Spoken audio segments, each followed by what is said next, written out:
अतुल कुमार भटनागर, राजकीय महाविद्यालय Khetri, associate professor. Vestibule training के अध्ययन के बाद हम अगले महत्वपूर्ण प्रशिक्षण की जो विधि है उसकी ओर अपना ध्यान आकर्षित करना चाहेंगे। अगली विधि तीसरे नंबर पे जो आती है उसे अप्रेंटिसशिप ट्रेनिंग के नाम से जानते हैं। प्रशिक्षुता प्रशिक्षण। अप्रेंटिसशिप ट्रेनिंग के लिए भारत सरकार ने सन 1961 के अंदर अप्रेंटिसशिप ट्रेनिंग एक्ट भी बनाया हुआ है। सामान्यतः इस प्रकार की जो तकनीक है, इस प्रकार की जो प्रशिक्षण की विधि है, उसका उपयोग सामान्यतः हम जो तकनीकी कार्य होते हैं, टेक्निकल टास्क जो होती हैं, उनका प्रशिक्षण देने के लिए इस तरह का कार्य जो है संगठन या ऑर्गेनाइजेशन करता है। बेसिकली 5 से लेकर के 6 महीने तक की जो है अप्रेंटिसशिप ट्रेनिंग होती है, जिसमें कारखाने का मालिक, कारखाने का अधिष्ठाता अपने नवनियुक्त कर्मचारियों के लिए किसी कार्य विशेष की सिखलाई देने के लिए अप्रेंटिसशिप 5 या 6 महीने का जो है काम करवाता है, सिखाता है, ताकि जैसे ही वो अप्रेंटिसशिप कोर्स पूरा हो उसके बाद उस व्यक्ति को कार्य विशेष पर नियुक्ति दे दी जाए। यहाँ हम एक कॉन्ट्रेक्चुअल बेसिस के अंदर इस काम को करते हैं।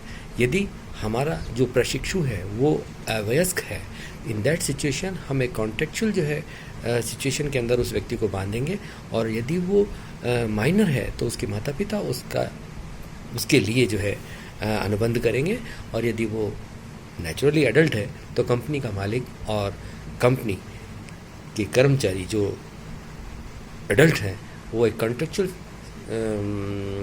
मतलब अनुबंध के तहत बंद करके 5 से 6 महीने के लिए उस कार्य विशेष को सीखने का कार्य करते हैं। ये अप्रेंटिसशिप ट्रेनिंग के नाम से जानी जाती है, which is governed by this act, प्रशिक्षु या प्रशिक्षुता अधिनियम 1961।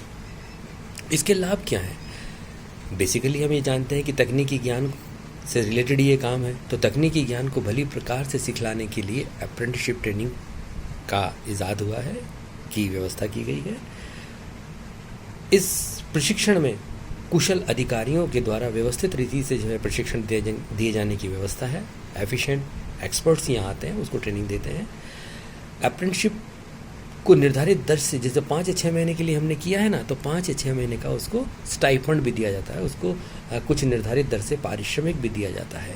वास्तविक कार्य परिस्थितियों में कार्य सीखने का इसमें हमें अवसर मिल जाता है। एक्चुअल सिचुएशन के अंदर कैसे काम करना है वो इसके अंदर हमें मिल जाता है।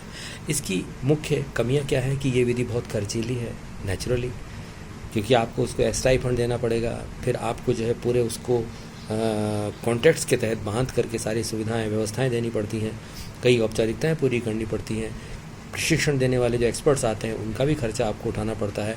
There are number of problems, वो भी एक तरह की एक बाधा है कि समय पर वो लोग नहीं मिलते, समय पर अपना जो है ज्ञान या लाभ या अपना जो भी उनका वो ट्रेनिंग शेड्यूल है उसके अकॉर्डिंग उन्हें समय नहीं मिल पाता।